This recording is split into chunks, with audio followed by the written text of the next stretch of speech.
on Bourbon Street where pain is found. Oh, Bourbon Street, sing my woes. Heartache follows where the whiskey flows. She lover left me torn.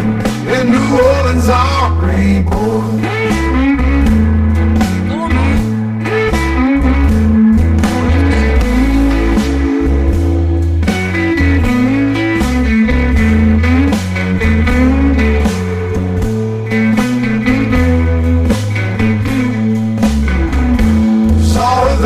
Someone new, lies she's told me now I knew.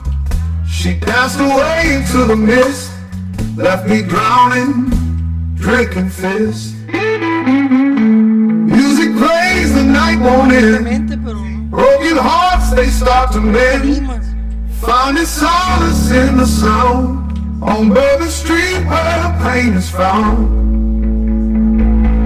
Oh, Bourbon Street, sing my woes. Heartache follows where whiskey flows. She lover left me torn. In New Orleans I'm reborn. Mucho ya vamos a entrar. ¿Tienes algo ahí? I'm sitting like this morsel, drinking down my pain. Thought you loved me forever, but now I'm drowning in this rain. Them lights are dim so hazy, piano man playing sad.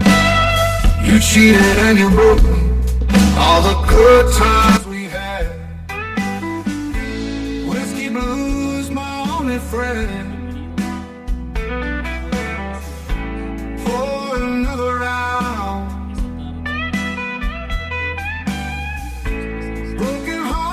Won't mend, but this glass will bring me down.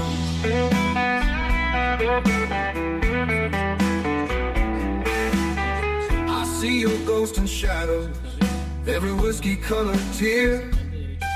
You're the reason for the sorrow. Now this bottle's all that's near. Pretty strings and shattered dreams, electric hums and cries. The pain just keeps on coming as the piano softly dies. Whiskey blues, my only friend. Una convicción inquebrantable que la justicia y la dignidad son responsabilidades concretas, no abstractas. Una voz autorizada para hablar de educación, infancia y el futuro que se construye desde las aulas. Bienvenida, Nuria, un gusto tenerte aquí con nosotros. Igualmente, ahora sí que gusto de nuevo coincidir en un espacio como Diálogo Ciudadano. La verdad que es un gran placer. Muchas gracias. Gracias. También saludamos a nuestro amigo Miguel Alonso Rivera, que nos acompaña el día de hoy. Es un gusto saludarte, Horacio Malcampo, saludar a Esteban aquí, Esteban Francisco, a Francisco Morales y por supuesto a Nuria en esta mi primera participación en Diálogos Ciudadanos. Excelente. También le damos el saludo a nuestro anfitrión, el doctor Francisco Morales Cepeda, que en un momento más se nos va a incluir en esta charla.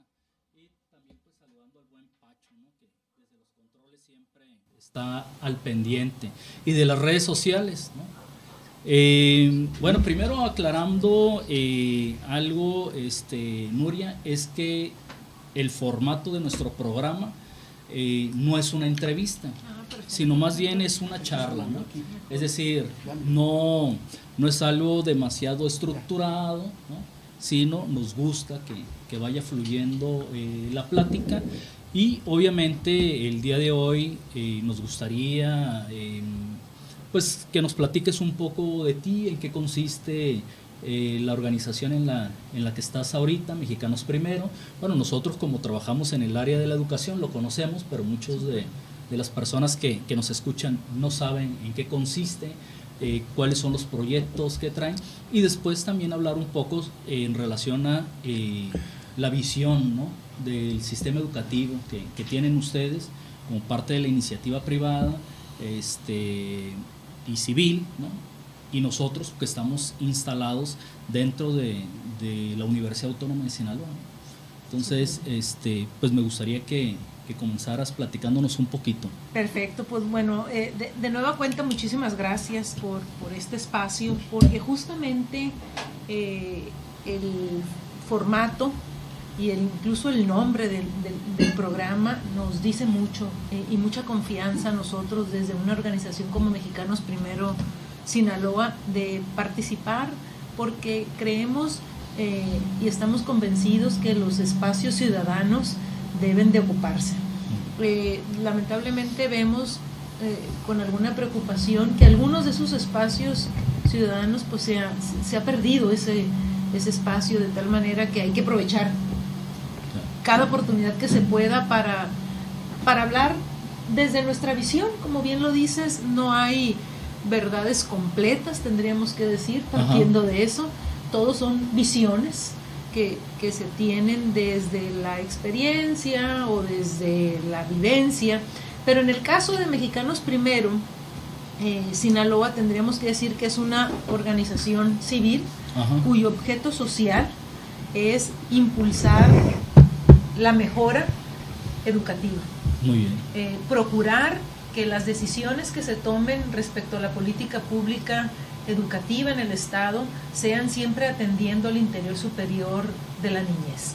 Ese es el propósito, y el trabajo lo hacemos a través de realizar investigación científica que nos permita generar evidencia respecto a un tema en particular. Los temas que vemos en nuestra organización pues son aquellos que tienen una implicación directa con la mejora educativa, que es justamente lo que buscamos, como tiene que ver con la infraestructura, que es el estado que guardan las escuelas. Nos referimos a esos requerimientos mínimos que debe contar una escuela, como es agua, energía eléctrica, baños,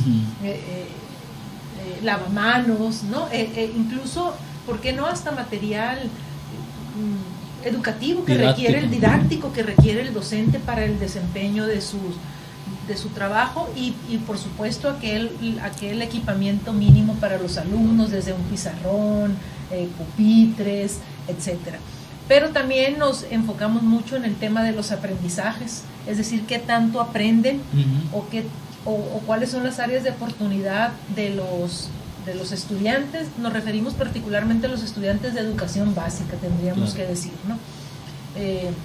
Ahorita que refieren lo de la Universidad Autónoma de Sinaloa. Básicamente nos referimos a los de preescolar, primaria, secundaria y preparatorias.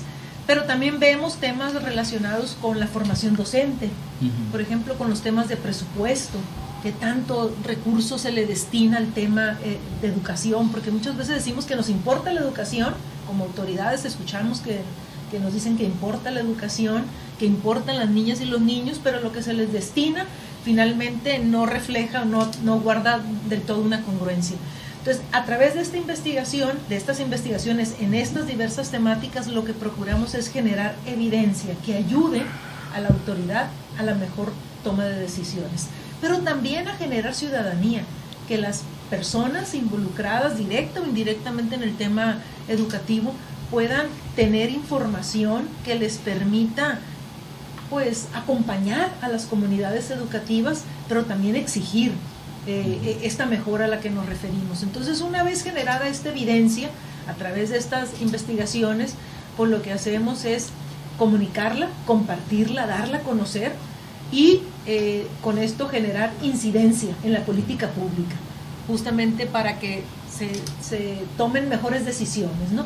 Y creemos que el rol, que yo creo que justamente este espacio también así lo considera, el rol de la sociedad civil es sumamente importante, más allá de que por nuestra propia naturaleza somos un contrapeso, ¿no? Por supuesto, dicen, no, es que estas organizaciones siempre están en contra del gobierno o de lo que dice el gobierno.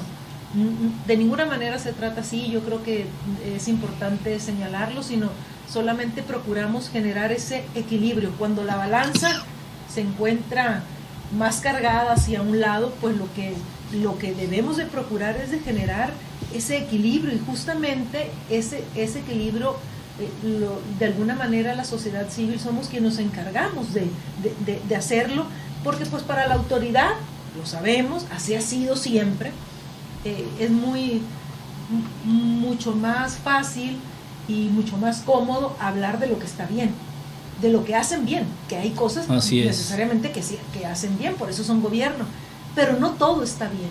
Y cuando se dice que todo está bien, entonces la balanza la encontramos inclinada hacia todo lo positivo. Vienen los organismos de la sociedad civil a decir, hey, no todo está bien, esto hay que mejorar, y ahí es donde esa balanza la equilibramos, y por eso decimos que los organismos de sociedad civil, en este caso particular como Mexicanos Primero Sinaloa, pues al final del camino somos un contrapeso. Claro. No porque querramos hablar de lo que está mal o de hablar en lo negativo, sino visibilizar aquellas áreas en las que necesariamente tenemos que mejorar para alcanzar lo más natural, que es la mejora continua. Como seres humanos buscamos todos eso, ¿no? Por supuesto. Como sociedad. Así es.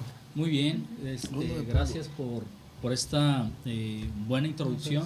Ahora sí, saludamos a nuestro anfitrión, el doctor pues Francisco una disculpa, Morales. La verdad es que lo que siempre decimos, primero pues bienvenida. Muchas gracias. Mucho gusto, ¿verdad? Gracias. El espacio siempre tiene sus bemoles y hay que... Me recuerdan a esas naves espaciales soviéticas del Mir, ¿no? Cuando estaba en una bola de botones y le aplastabas por acá y le movías por el otro lado. Pero al final, pues daban la vuelta a la luna, ¿no? Con permiso, Pacho. Gracias. Bueno, hay una bola de micrófonos también porque, como saben, estamos en una convergencia digital y estamos en YouTube, en Facebook, en las redes sociales. Francisco Esteban siempre me está regañando porque no lo mencionamos. Y bueno, parte de mejorar o la idea de Radio Artesana es la convergencia digital, estar en las distintas plataformas y potenciar la radio. Porque, bueno, los jóvenes ahora, pues lo hemos dicho muchas veces, ¿no? Nos dicen que si Radio Artesana está en alguna plataforma musical, estas de Spotify, o le digo, bueno, es que tienes que oírla en FM. Y dicen, bueno, ¿qué es eso? Bueno, un radio como el que está acá atrás. Y dicen, no, pues en mi casa no hay radios. Bueno, entonces la pueden oír ustedes a través de las redes sociales, con la intención de llegar a todo mundo. Y esto también me lleva a una plática, porque mira, el anterior director de Mexicanos Primero, compañero universitario de Mazatlán. Él fue el primero, no el anterior. Fue el primero. Sí. Juan Alfonso Mejía. Juan Alfonso Mejía. Siempre en algún momento yo, como maestro de la Facultad de Ciencias de la Educación, en ese contexto álgido de los debates sobre la privatización de la educación en México con la reforma de Enrique Peña Nieto, lo invitamos en varias ocasiones a que debatiéramos. Después fue secretario de Educación Pública y hubo alguna oportunidad de poder conversar, y recuerdo que a través de un amigo mutuo, al cual le mando un saludo, a Héctor R. González, que tanto recuerda Horacio cuando dice que fue uno de nuestros pupilos, ¿no? del movimiento Yo Soy 132. El compañero organizó alguna vez un debate, pero no hubo la oportunidad nunca de sentarnos con Mexicanos Primero a platicar sobre ese periodo, ¿no? Y ahora mira, la vida nos tiene aquí. Pues bienvenida. A mí me parece que la diferencia de opiniones acrecenta las posibilidades de transformar al país. Si pensáramos todos igual, pues entonces esto sería no solamente aburrido, sino además en un contexto como el que vivimos ahora de tanta crispación, pues pondría, yo creo, en serios aprietos a la nación, ¿no? Porque, bueno, parece que la intolerancia está más de moda, ¿no? Así que no, la verdad, aquel momento transcurrió, y a mí me parece que en todo caso porque hay una situación ahí referente a los libros de texto.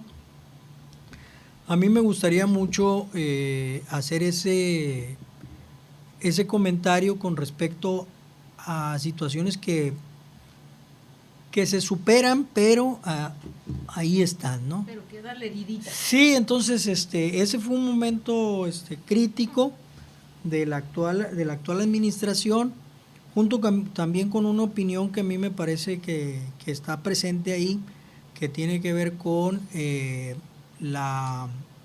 los bonos educativos, que eso era algo que en un momento determinado reivindicaba mucho Mexicanos Primero con X González, y pues ahora no el dueño de TV Azteca, Ricardo Salinas Pliego, y que en un momento determinado fueron los puntos de choque, de tensión en el periodo de Enrique Peña Nieto, y que mira,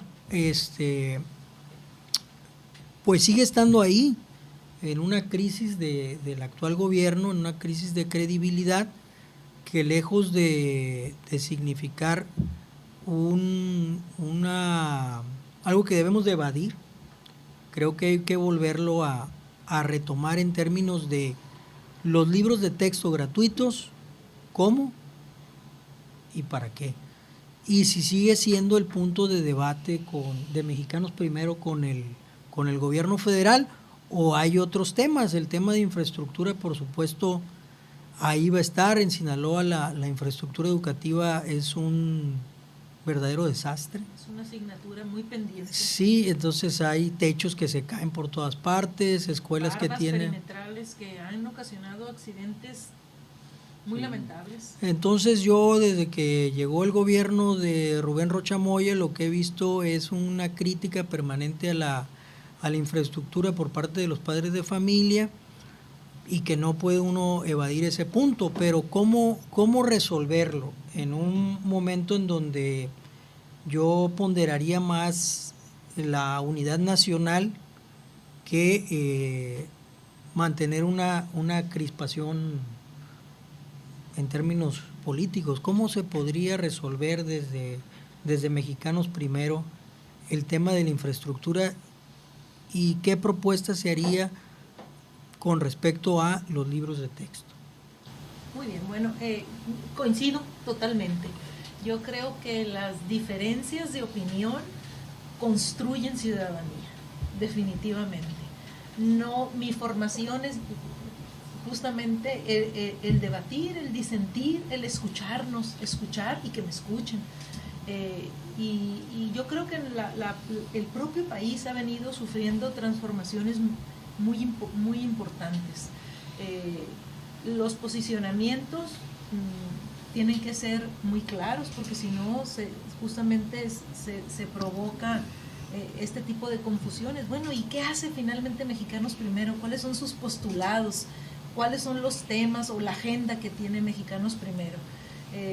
Y ahorita lo señalaba de alguna manera, los temas de infraestructura educativa, los temas de aprendizaje, los temas de formación docente, los temas de presupuesto, los temas de primera infancia, que tiene que ver con la educación en los primeros años de vida de las niñas y los niños.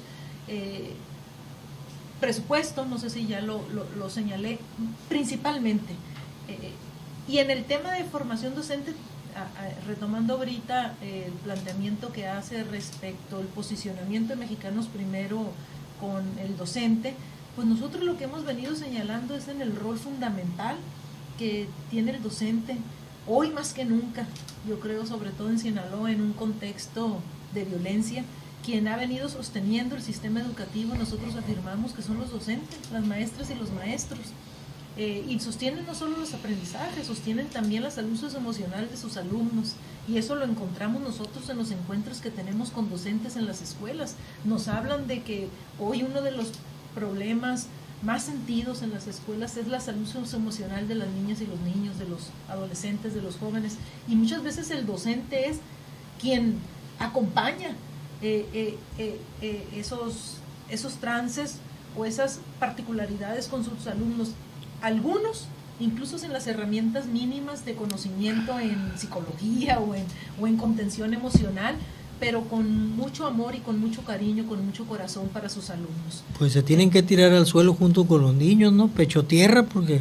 Y después contener, y después acompañar, y después consolar, y después brindarles seguridad, y después abrazarlos, y después, y todo lo que venga después de, ¿no? Entonces, nosotros desde ahí hemos señalado el rol tan importante que tiene el docente. Y yo lo escribí ahora con motivo del Día del Maestro, le decía, ¿y quién no ha tenido en su vida un maestro que le ha marcado la vida de manera significativa? Y yo me acordé, cuando estaba escribiendo sobre ello, me acordé de todas mis maestras de primaria. Y de repente eso me llevó a mis maestros y maestras de secundaria. Y de repente eso me lleva a otros experiencias muy importantes en la preparatoria y en la universidad, que vale señalar que yo también soy UAS. Yo también soy universitaria, estudié en la Universidad Autónoma de Sinaloa, un diplomado en Derechos Humanos, pero también mi licenciatura en Derecho, egresada de la Facultad de Derecho, orgullosamente de la Universidad ¿De aquí de Autónoma Culiacán? Sinaloa, de aquí de Culiacán. Entonces, de tal manera, soy generación 91-96. No, o Tuve sea los que... mejores maestros en la UAS. Mis maestros eran magistrados del Supremo Tribunal de Justicia, abogados litigantes.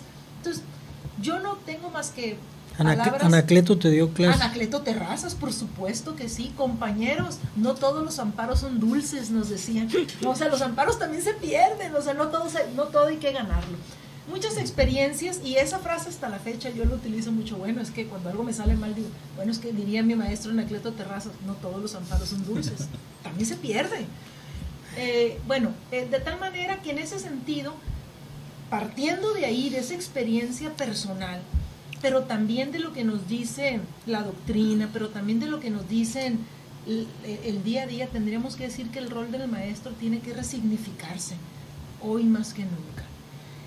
Nosotros hablamos de formación docente, pero también decimos, ¿cómo podemos hablar de resignificar al docente cuando lo que se destina para su formación no va a más de 113 pesos al año? Hablando de educación básica, ¿no? Estamos hablando, claro. Los datos que les comparto, quisiera nada más señalar que es educación básica. Son 113 pesos para su formación docente.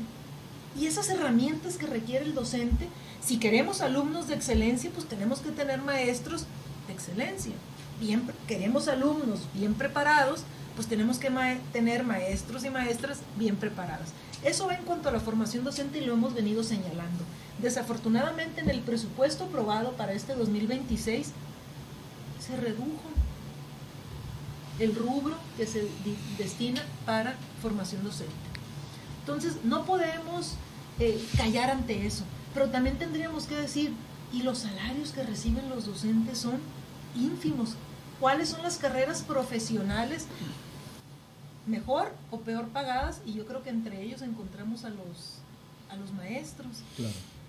Es un serio problema la situación de los profesores, pero hay que plantear el hecho de que quizás el cuestionamiento mayor de los maestros en estos momentos es la pensión laboral, porque habría que mencionar que a partir del 2007, con la reforma nacional que hizo Felipe Calderón, pues desaparece todas las pensiones laborales y se van a las AFORES.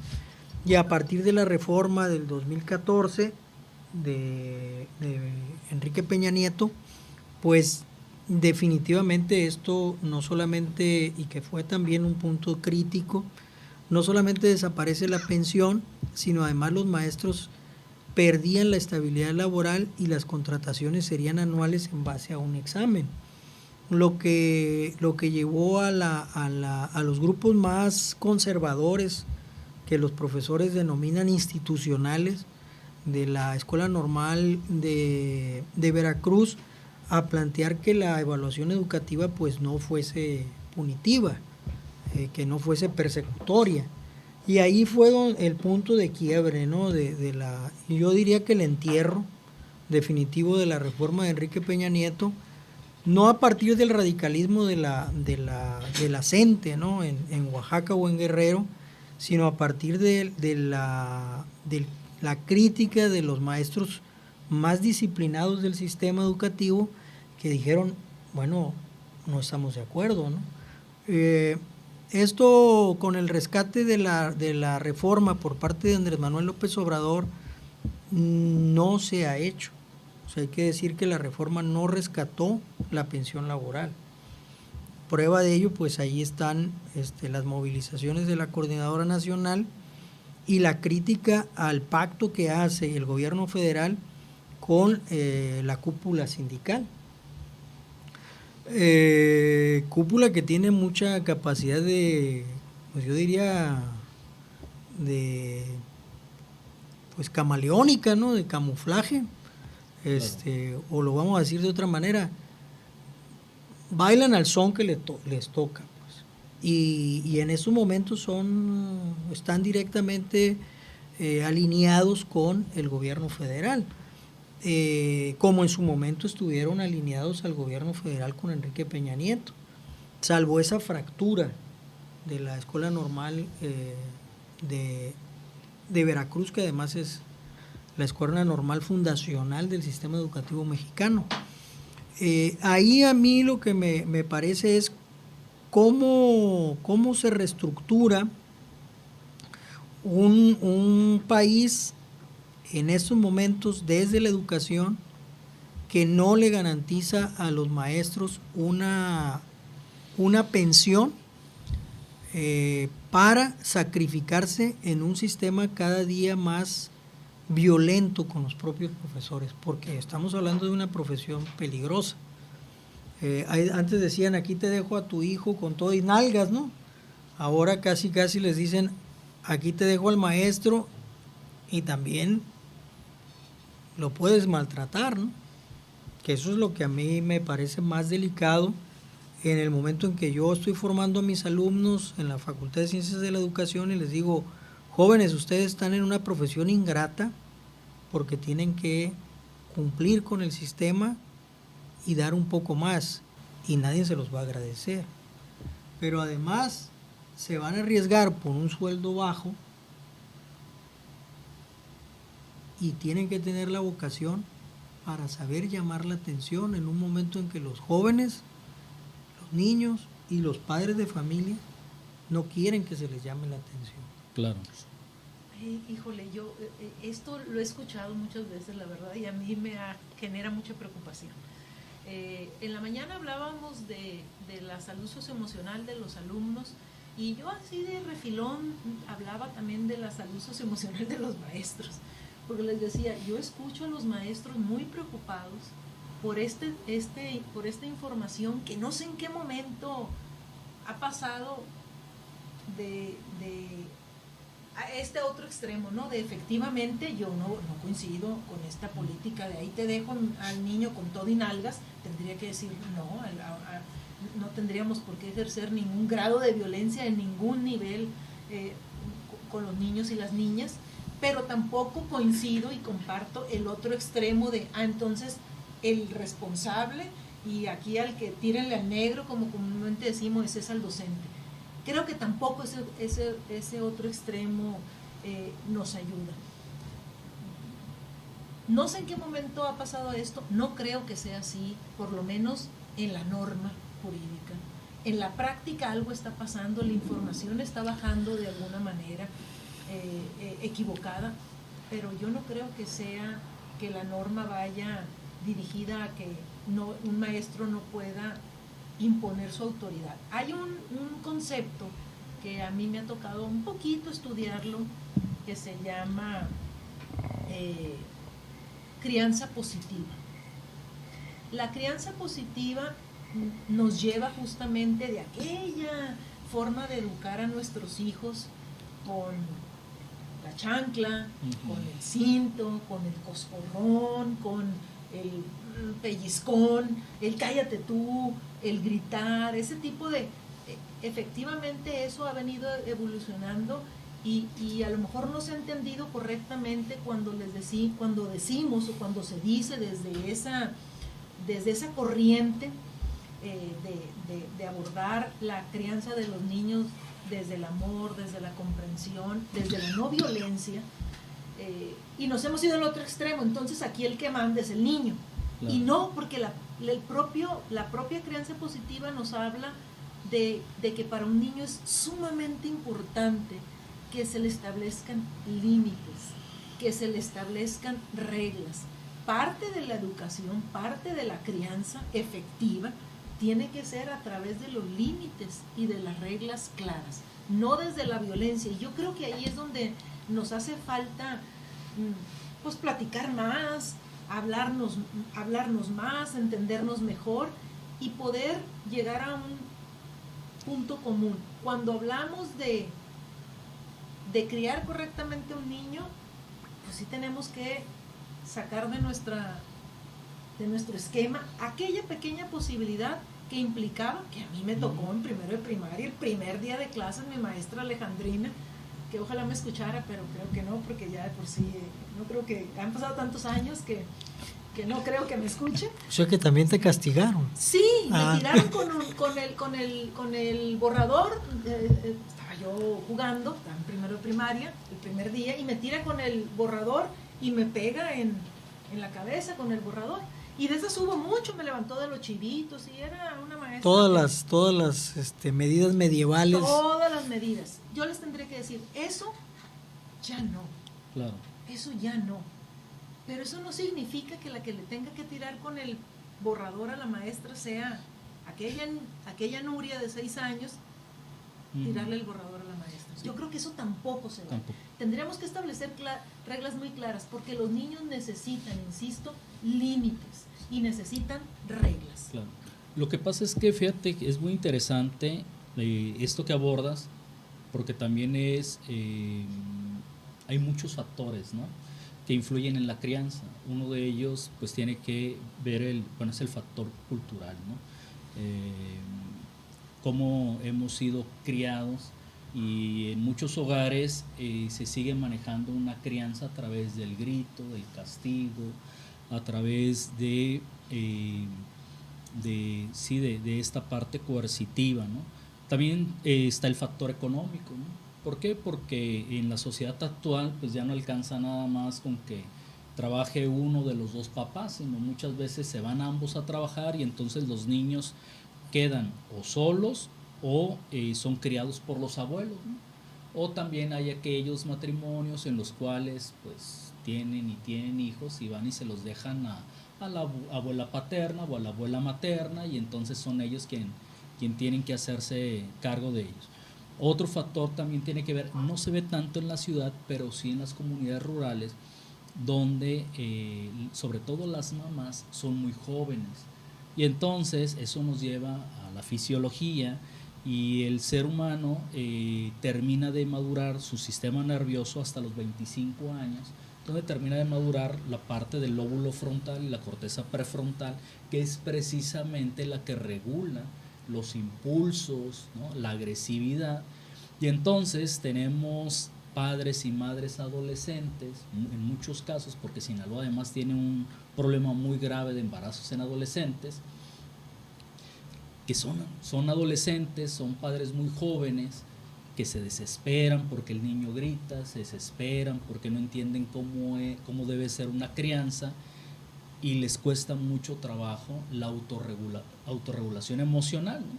Y entonces van creando niños así, ¿no?, de esa manera. Entonces, obviamente todo eso termina notándose en la escuela. En la escuela porque los maestros sí, jurídicamente, porque además este plan o programa que tiene la SEP para el manejo de conflictos al interior sí deja muy atado de manos a los maestros. Lo vimos en el caso, por ejemplo, de lo que ocurrió en Baja California, sí, claro, ¿no? Con el profesor, ¿no?, que pues se dieron cuenta que los protocolos no están adecuados o adaptados a las leyes, sino que son protocolos que están en una burbuja, ¿no?, que no están asentados a lo que dice la misma ley mexicana. Entonces es tremendo, ¿no? Es muy complicado. Y ahora el nuevo programa, ¿no?, el que anunció el año pasado nuestro queridísimo amigo, al que le mandamos un saludo, Mario Delgado, en el cual, ¿cómo se llama el programa? La escuela te extraña. La escuela mal, te extraña, ¿no? Mal. De hecho, nosotros respecto a ese programa sí tendría que decir que reprobado. Ese programa desconoce totalmente la Ley de Derechos de Niñas, Niños y Adolescentes, la ley general, que es de aplicación y de observancia general en todo el país, y particularmente en Sinaloa tenemos una ley estatal de derechos de niñas, niños y adolescentes, en el que se contrapone completamente a este programa de la escuela te extraña. Este programa lo que pretende es que sea el docente, el maestro, el que vaya y busque al alumno que abandonó la escuela, Ajá. ¿no? Palabras más, palabras menos. Sí. Y la ley lo que dice, fíjense, porque lo dice mucho antes de este programa, lo dice la ley, el problema es que no se cumple. Lo que dice la ley es que cuando un niño no asiste deja de asistir a la escuela o asiste de manera irregular, lo que tiene que hacer el docente únicamente es dar aviso a su director. Y el director le tiene que dar aviso a 2 instancias, dice la ley. Lo estoy resumiendo, ¿no? Sí.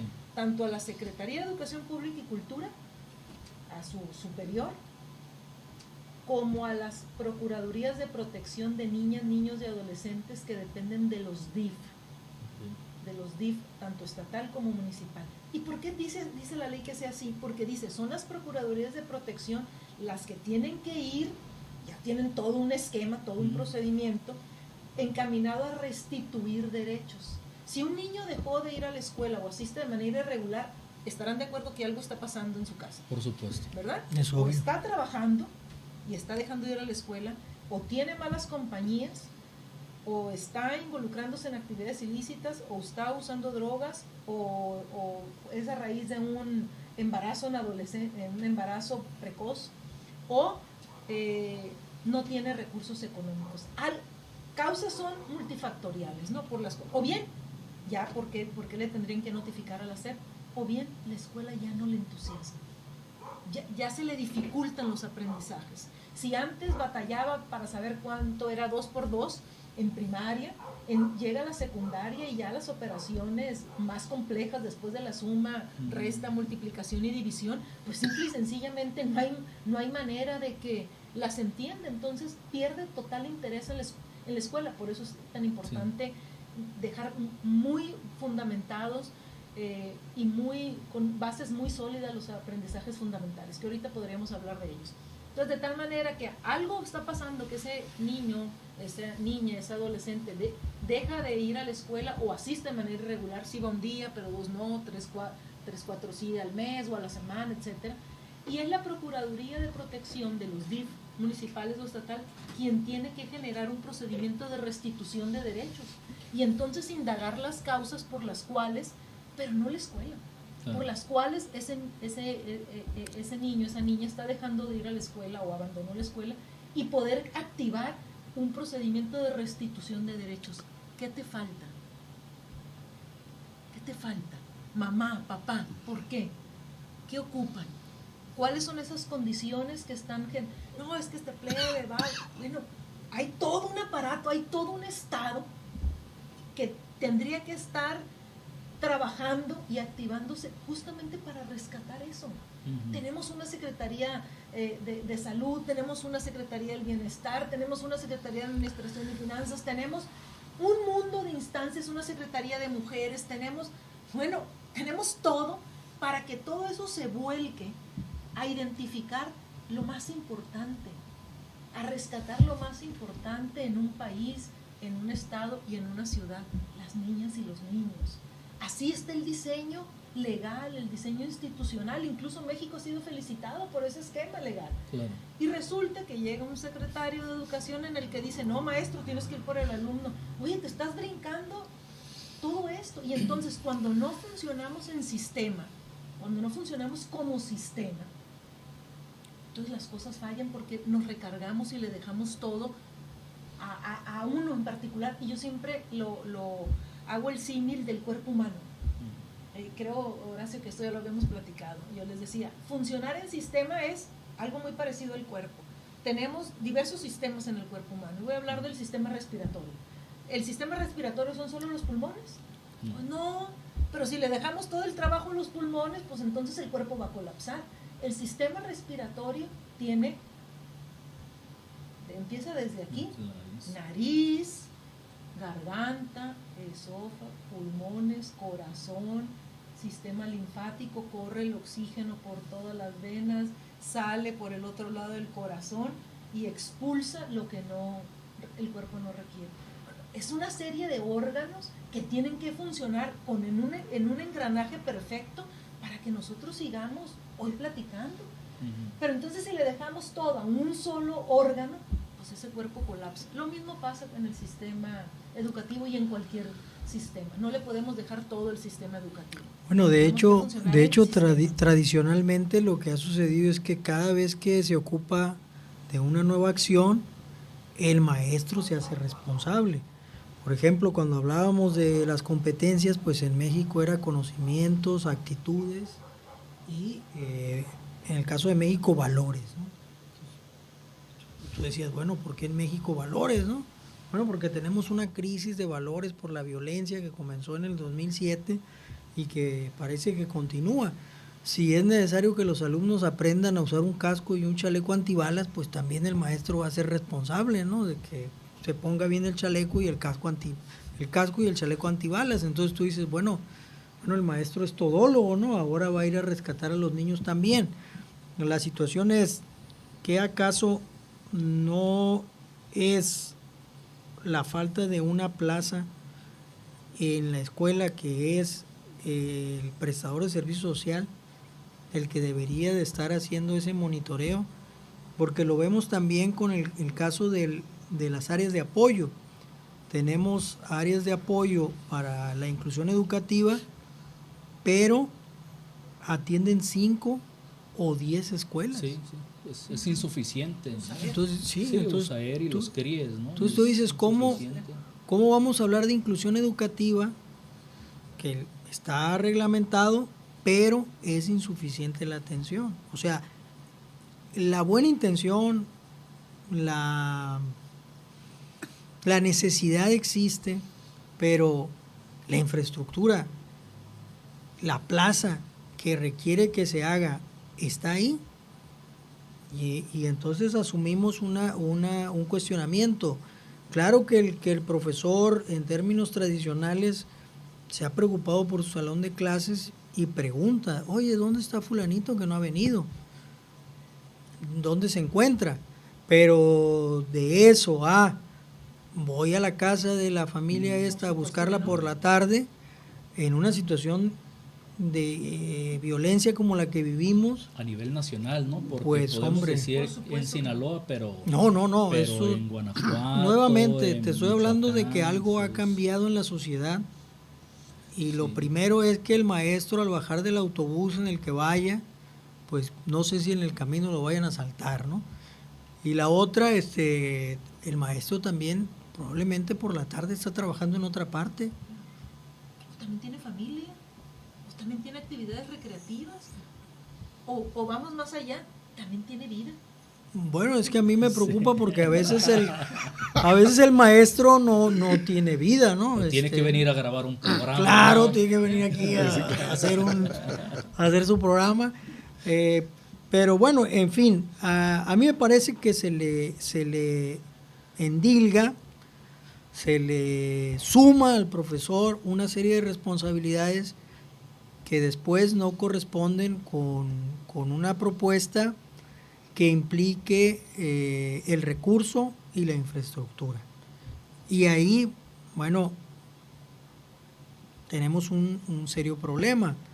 La reforma educativa que se ha planteado y este cuestionamiento que existe permanentemente, porque en el centro de este país está el maestro, no sé, es porque es el sindicato más grande de América Latina, es porque implica un gran presupuesto en términos de salarios, de recursos, a pesar de que no cumple con el 8% del PIB, ¿no? Pero ¿cómo organizamos propuestas que ayuden a resolver esta situación? Desde Mexicanos Primero hemos hecho algunas propuestas muy concretas, pero en diversos rubros, ¿no? Si hablamos de infraestructura, pues para empezar tendría que haberse una de las propuestas básicas tendría que haberse conservado el mismo presupuesto que se destinó en el 2025 para infraestructura. Yo creo que estaríamos todos de acuerdo, ¿no? Claro. El mismo presupuesto, por lo menos, del Cuando 2025, y resulta que hubo una reducción a un apartado de la mejora de la infraestructura educativa de un menos 32%. O sea, la tercera parte del recurso que se destinó en el 2025 para la mejora de la infraestructura educativa, para el 2026 se cortó de tajo. Entonces, desde ahí tendríamos que decir, grave, ¿no? Y eso es justamente lo que hemos venido señalando y lo que hemos venido denunciando, y el señalamiento lo hacemos para que haya una sola voz en la que todos estuviésemos de acuerdo diciendo, oye, es que al presupuesto educativo no tendría que tocársele ni con el pétalo de una rosa, hay que sí, porque eso también es violencia, ¿no? Desde ahí creo que, y además, pues de que ese recurso fuese transparentado desde los centavos hasta los miles de millones de pesos que se destinan para infraestructura. Y resulta que hasta este momento no sabemos, por más que lo preguntemos, no sabemos cuántas escuelas se atendieron con el recurso para infraestructura, cuántas escuelas se atendieron con el otro programa de La Escuela es Nuestra en Sinaloa, cuántas escuelas se atendieron, qué escuelas, para ir a verlas, o que nos dijeran, este es el listado de las escuelas que se van a atender en el 2026 para constituirnos como un observatorio, a ver qué escuelas dices tú que vas a atender en el 2026. ¿A poco no tiene un padrón la Secretaría de Educación Pública de las escuelas que están muy mal en el estado de Sinaloa, y que pudiese compartirlo para que como ciudadanos, como maestros, como padres de familia, pudiésemos tener la expectativa? En esta escuela se va a meter el Estado a reparar lo que sea, baños, bebederos, bardas perimetrales, lo que sea, pero que hubiese transparencia en eso y poder constituirnos como observadores de lo que está pasando en el sistema. Ahí es importante hablar del INEE.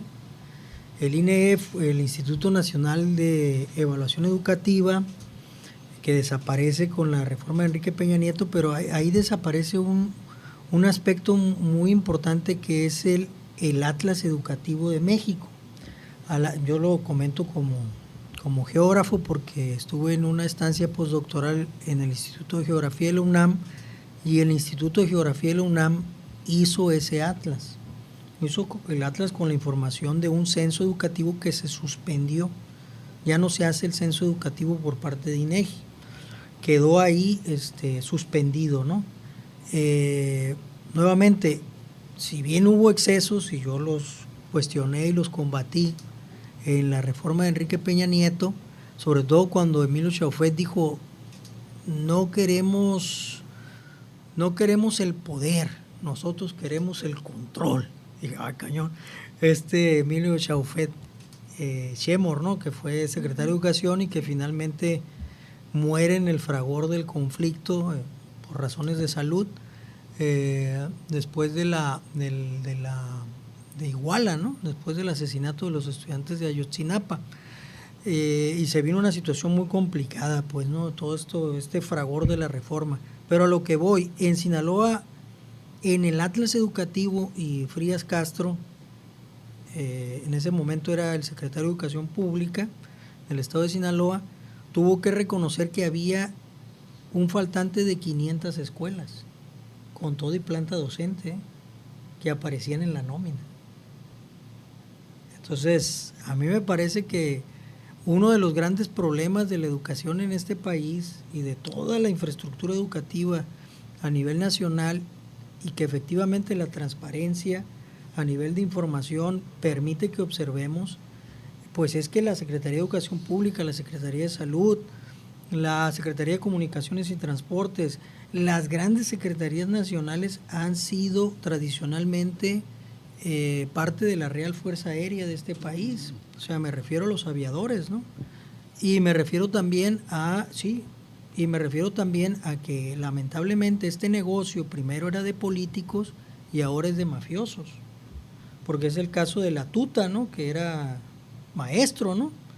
Este personaje de Michoacán, Aparecía en la nómina. y aparecía en la nómina, y aquí pues yo entiendo la preocupación que pudiéramos tener frente a situaciones de este tipo, pero la verdad es que mientras el país no clarifique este tipo de situaciones, en realidad las instituciones están carcomidas por dentro.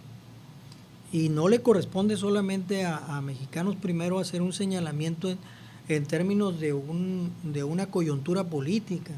Me parece que en todo caso es un cuestionamiento que debíamos de hacer todos los mexicanos en términos de instituciones que no nos están sirviendo a nosotros. Ahí está el dato, yo simplemente lo pongo sobre la mesa y las declaraciones lo pueden buscar en la prensa.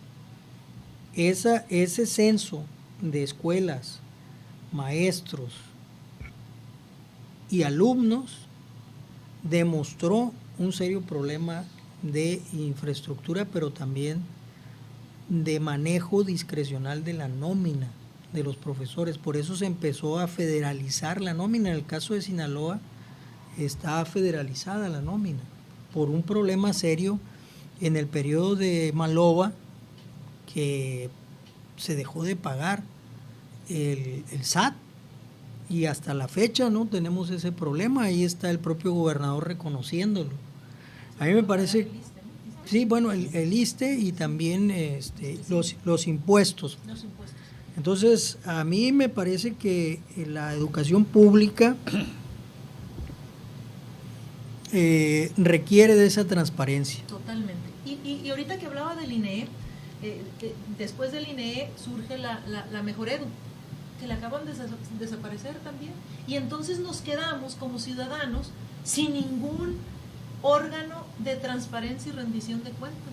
¿Quién nos va a decir ahora, que era el que nos daba, por ejemplo, los resultados de las evaluaciones de los aprendizajes, que tal vez va a ser en otra ocasión que venga a platicar con ustedes cómo andamos con esos resultados, pero por lo menos podíamos saber cuáles eran los resultados de las últimas evaluaciones ciclo escolar tras ciclo escolar, y resulta que lo acaban de desaparecer y nos quedamos sin evaluaciones. ¿Es importante o no es importante saber qué aprenden y qué no aprenden los alumnos? Yo creo que es muy importante. Y entonces, hablando de transparencias, desaparece el Instituto Nacional de Transparencia y desaparece la Comisión Estatal de Acceso a la Información en el Estado de Sinaloa.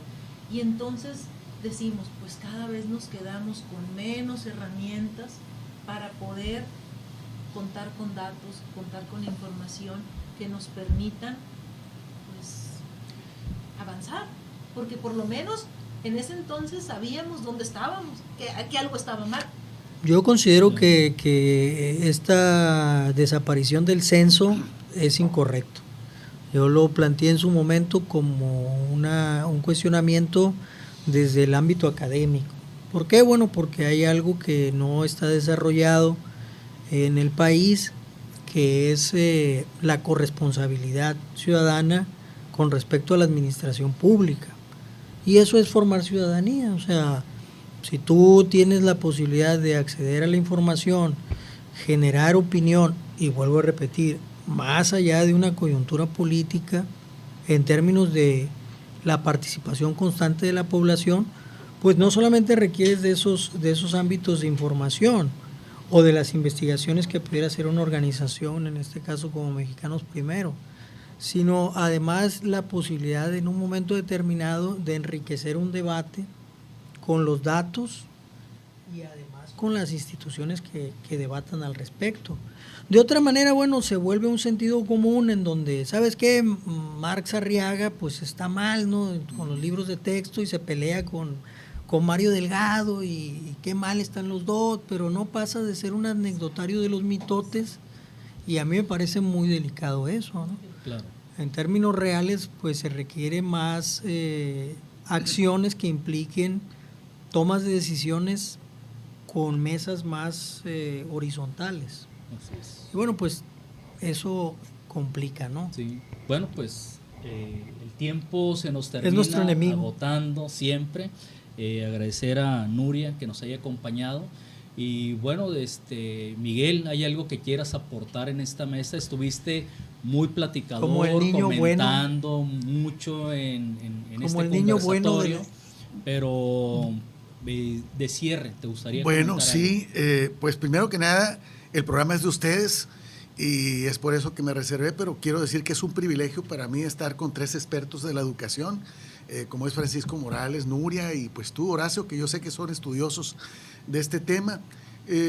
Yo solamente haría un comentario desde las realidades que me dice Francisco, cómo anda la realidad. Y desde el contexto de violencia en el que vivimos y de la falta de oportunidades, se me viene a la cabeza lo importante que es la educación. En el sistema penitenciario hay una estadística del nivel de escolaridad de los internos y sería muy interesante que viéramos cómo anda la educación de las personas que caen en la cárcel. Yo me lo sé, más o menos, la estadística es muy reveladora, va de una educación totalmente nula a deficiente. Se ve la historia de vida del que cae en la cárcel y la educación está ausente. Muchas veces el que cae en la cárcel se ve que es una persona que la suma de muchas cosas y la suma de la ausencia de una educación de calidad también tiene que ver con que una persona caiga en actividades ilícitas, en la delincuencia, en los caminos equivocados. Por el otro lado, la falta de oportunidades. Vemos que para acceder a un empleo digno, mínimo, ocupas la preparatoria. Y cada vez más habilidades digitales que no te las dan. Yo estudié MS2 sin computadoras, pero en aquel tiempo pues las computadoras apenas se iban inventando, ¿no? Y es una cosa tan absurda lo que escuchamos, es que yo no sé en qué momento esto tiene que cambiar, porque no podemos estar generando ciudadanía y personas que no puedan acceder a una educación de calidad. Ya no es solamente la cuestión de no saber leer y escribir en analfabeta, es el hecho de personas que salen con un certificado de preparatoria nomás para conseguir cualquier chamba, pero de lo que vieron en la preparatoria ni se acuerdan, hasta lo más grave, personas que salen con un título que no saben nada de lo que vieron en la universidad o que no tienen las herramientas suficientes para hacer un trabajo de calidad. No es que algo esté mal, es que algo está muy mal. Eso sería mi comentario y pues agradecido estar en esta mesa de análisis con 3 estudiosos de la educación. Bueno, pues te va a tocar estar en la siguiente mesa sobre evaluación educativa. Porque, bueno, eres como el niño que estuvo sentado atrás y de repente quiso hablar, ¿no? Yo agradezco mucho que hayas estado con nosotros, de veras. Y bueno, en aquel momento no se dio, me refiero al pasado, ¿no? De Mexicanos Primero. Nos hubiera gustado que el amigo Héctor R. hubiese convencido, ¿no? Por el momento álgido del debate. A mí, al final de cuentas, las reformas educativas me parece que son oportunidades de vernos a nosotros mismos como nación, porque eso es lo que nos permite la educación. Así que es un momento en donde se abren muchas oportunidades para cuestionar la realidad. Claro, siempre y cuando esta reforma educativa vaya hacia adelante, pues es un aporte social muy importante. Así que nuevamente pues te agradezco. ¿Algo más que quieras comentar? No, que también sería un tema muy interesante hablar del nuevo modelo educativo, la nueva escuela mexicana, en el que también hicimos una investigación y fue bien interesante. En esta investigación escuchamos a los docentes, de hecho se llama Voces desde el Aula, la investigación así la titulamos, porque nosotros no quisimos emitir un pronunciamiento en una investigación sin la visión del docente. ¿Cómo recibió el docente este nuevo modelo educativo? Y es muy interesante porque hubo muchas cosas muy positivas que encontraron en este modelo educativo. Ellos reconocen el valor de este nuevo modelo educativo, pero también habrá que ver de esos grandes retos que los mismos docentes identificaron. Entonces, encantada de poder platicar de evaluaciones,